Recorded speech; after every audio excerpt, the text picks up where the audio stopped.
Welcome to AAP Series, episode 5. My name's AAP. I'm a chartered accountant by profession. In today's episode, I would like us to discuss anti-money laundering policies and customer due diligence. Having looked at money laundering in the past 4 episodes, today, before I introduce anti-money laundering policies, I would like us to go through 3 questions. The first one is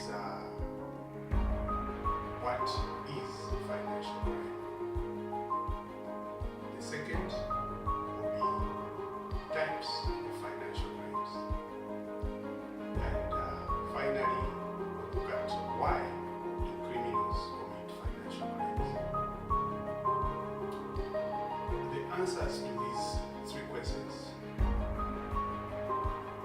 will inform us on how anti-money laundering procedures are formulated. Follow my channel, subscribe to it so that each time a new episode is uploaded, you get notifications. And drop a comment in the comment section suggesting which topics can be covered in future episodes.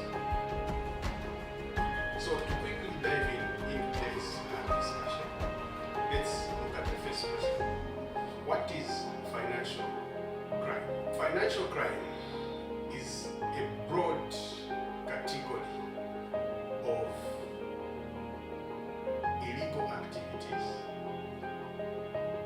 that involve the manipulation of financial systems. These manipulations could be for personal or organizational gain. More often than not, these illegal activities will evolve around financial transactions for primarily 4 main reasons.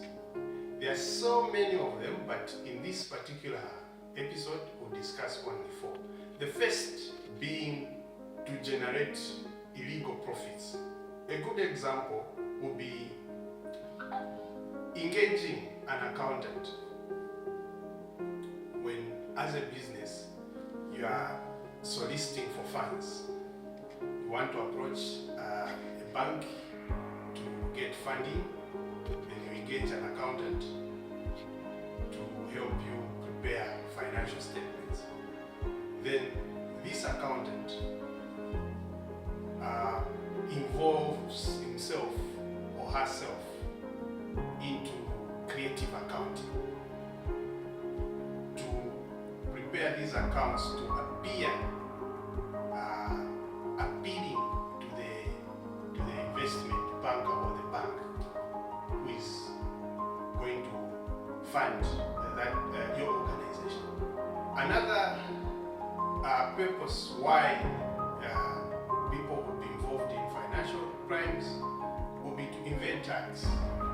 It is a common practice among customs, the clearing agents. They know the category in which your product falls in, but they will deliberately declare it under a different band when you are importing or exporting goods, so that somehow you fall under a lower bracket and you pay lesser taxes. That constitutes financial crime. The obvious purpose also would include washing money, which we have extensively covered in the past 4 episodes. Then the last item in this episode will be funding illegal activities. A typical example when it comes to funding illegal activities would be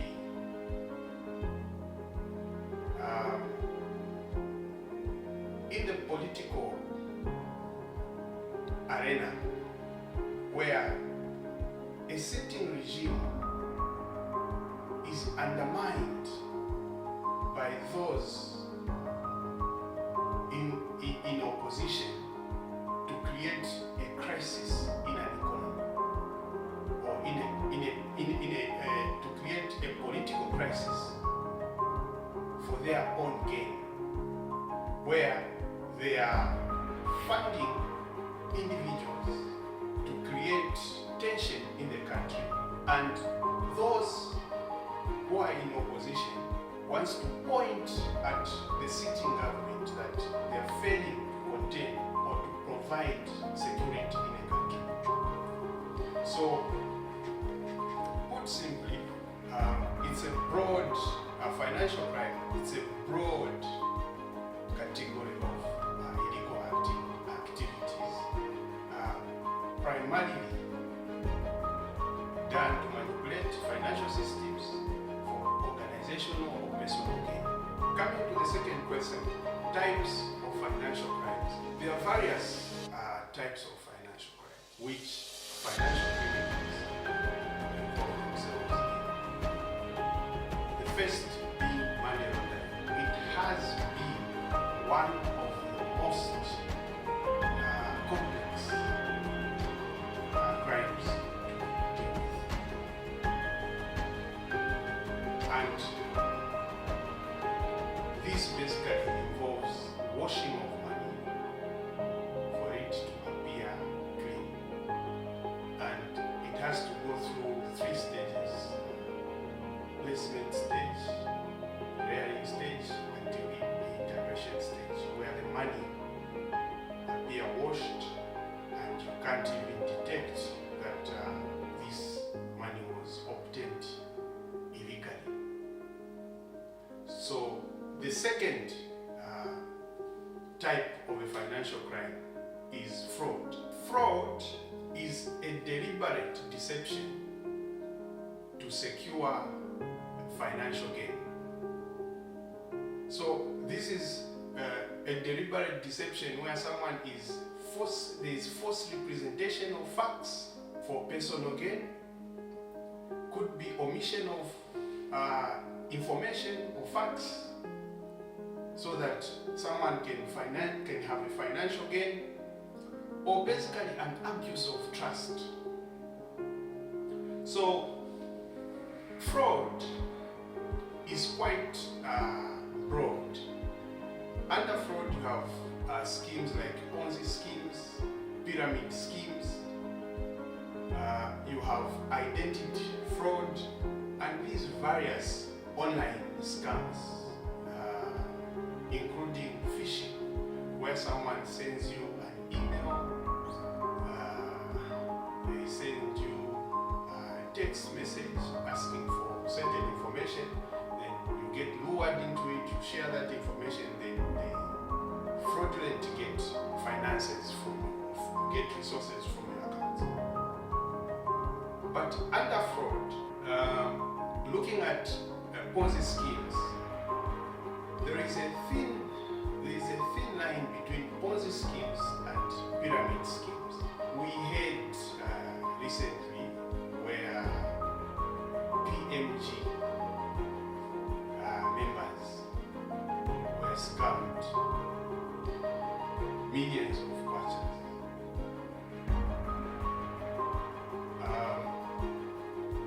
Those fall into the categories of Ponzi and pyramid schemes, where you are told to recruit new members and you'll be paid commissions for recruiting new members.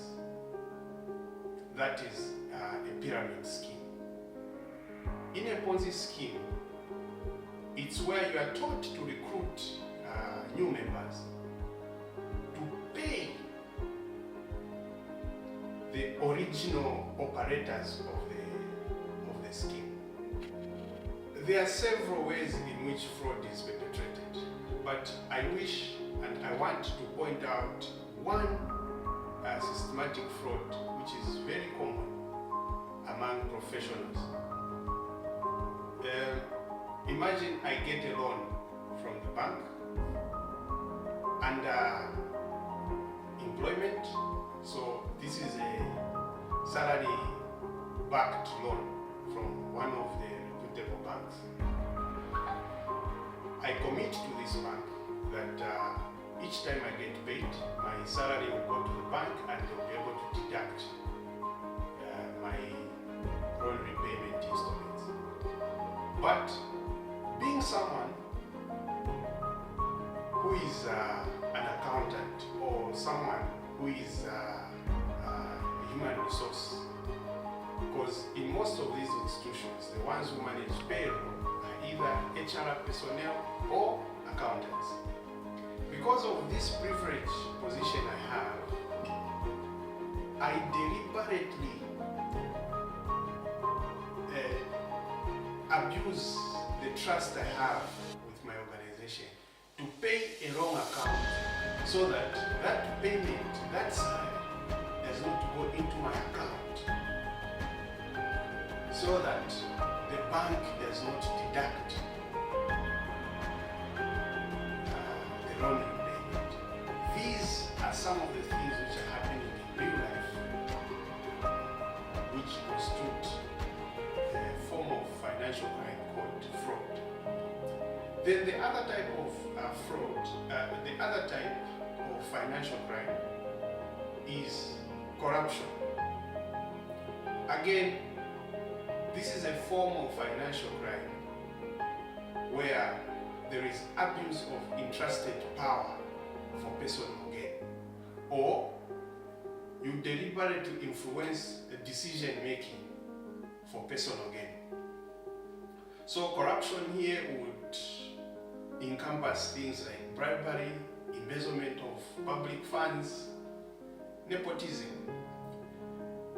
An example outside of my head at an organization level is where I am a function head. Then there is this lady I like within my function. Because of the authority I have, because of the position I have as a function head, I go to management to influence a decision that it will be in order for this lady to be assigned a company vehicle, and ensure and see to it that this girl is assigned a vehicle. That is corruption, and it falls under nepotism.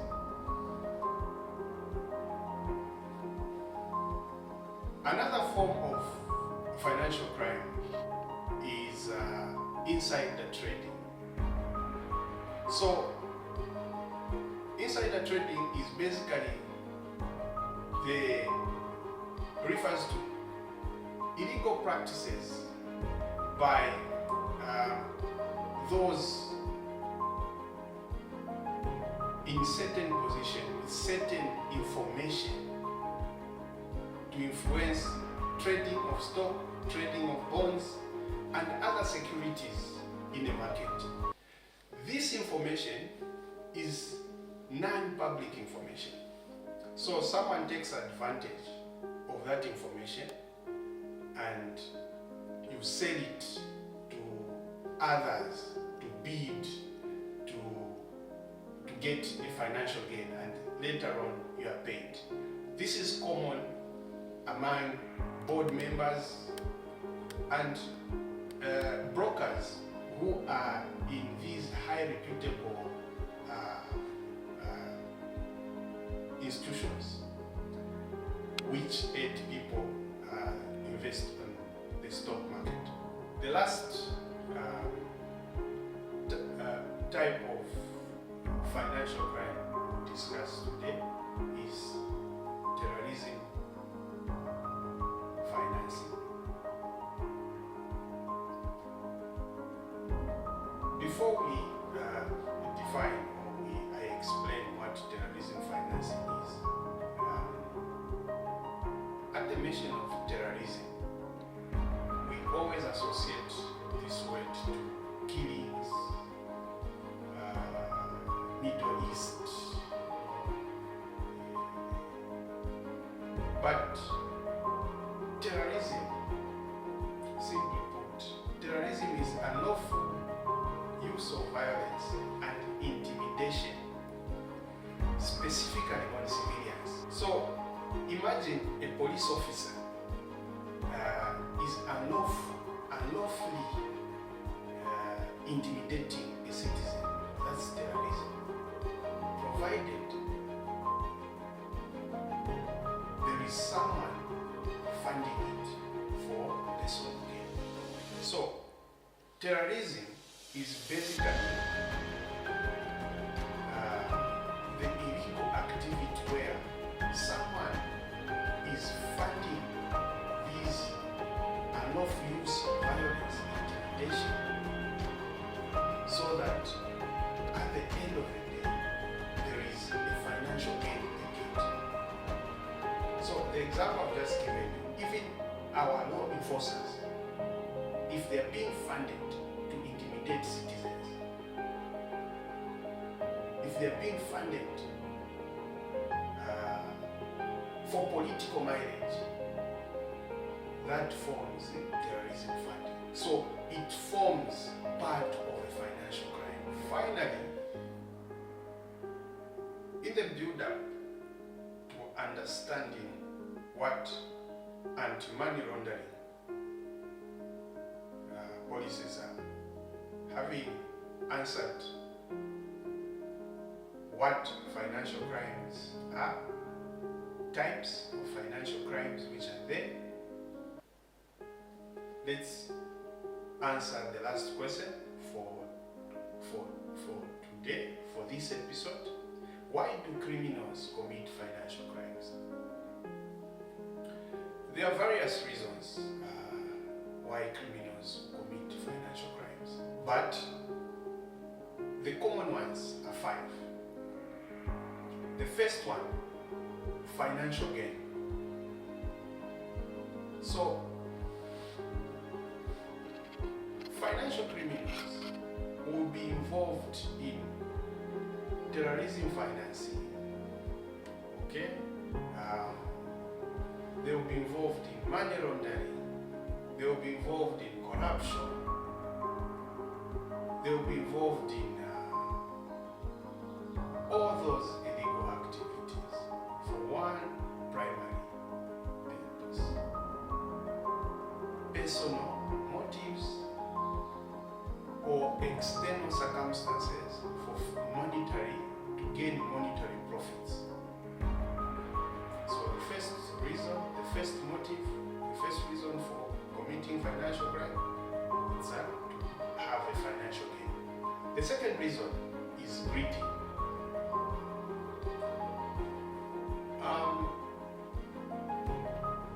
Financial crime will be committed basically for greedy reasons. You want to accumulate money overnight, okay, with no regard of the consequences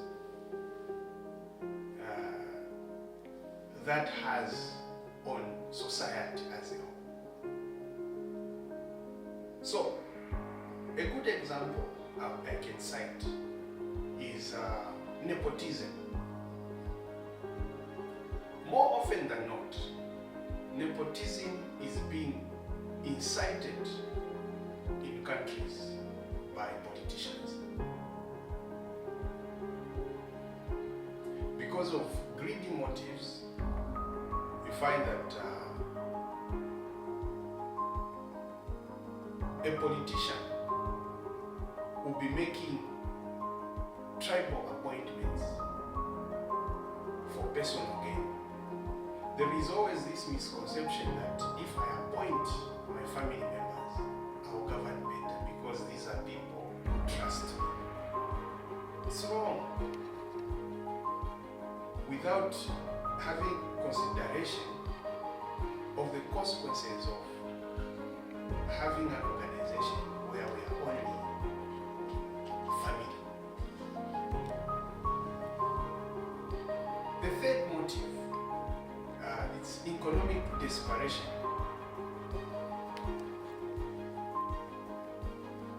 Professionals, highly respected professionals, have ended up committing financial crimes because of economic desperation.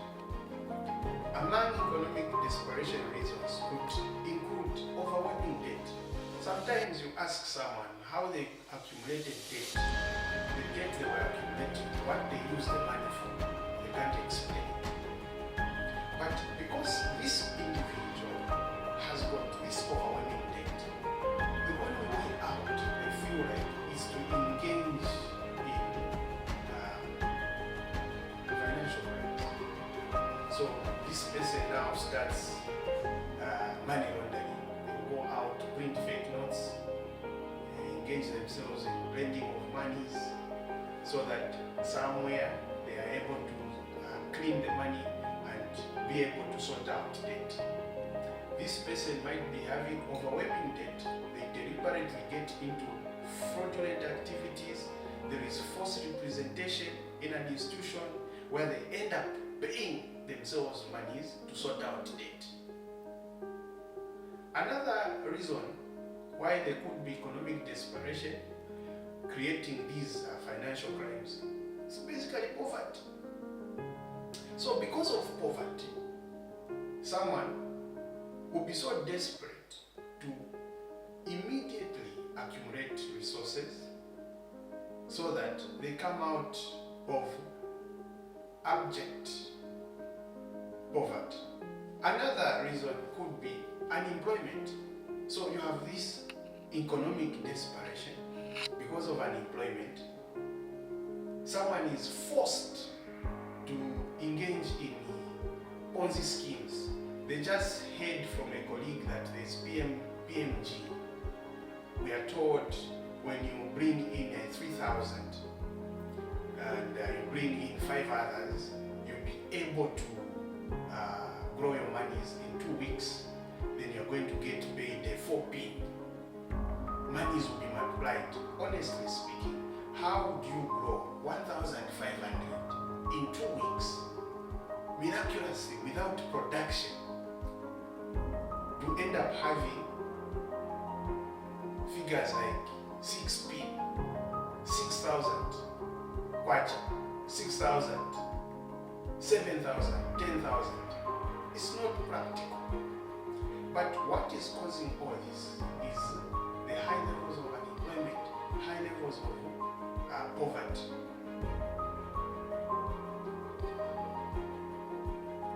Number 4 motive, it's lack of ethical values. Lack of strong moral compass has caused people to engage in financial crimes. You know, imagine you are a respectable profession, like myself or any other accountant out there. To engage in fraudulent practices just for personal gain. You are told, no, let's creatively overstate expenses so that we reduce profits. Hence, we pay lesser taxes to tax authorities, or let's inflate assets so that we have more capital allowances in our books, which we can use to offset against taxes. This borders on one's integrity. Once there is lack of ethical values, lack of a strong moral compass, it becomes easier to engage in financial crimes. The last component, which is a key motivator for people to engage in financial crimes, is opportunity and access. Most institutions, most organizations, they've been built over years on trust. You cannot run an institution on trust. Yes, it is a good component, but you need to run an institution on policy and procedure. Financial crimes, financial criminals has been on the rise because professionals with access to this financial information, professionals with access to this non-public information have been aided to perpetrate financial crimes because of an opportunity you find in an organization where they don't even have an accounting procedure manual which guides what an officer is supposed to do and what not to do. People have taken advantage of lack of a human resource policy manual to perpetrate wrong things in institutions. So, corporate executives have managed to get into serious transfer pricing scams because there is no transfer pricing policy which should guide the institution on what to do. Ladies and gentlemen, financial crimes being perpetrated by financial criminals has evolved over the years, and the only way to make sure that there is sanity in our society is through our governing bodies coming up with anti-money laundering policies.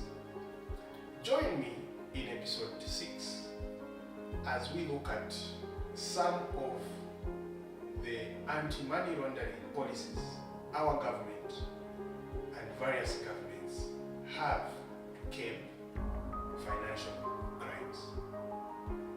Thank you for watching this episode.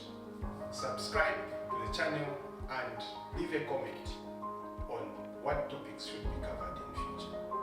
Thank you.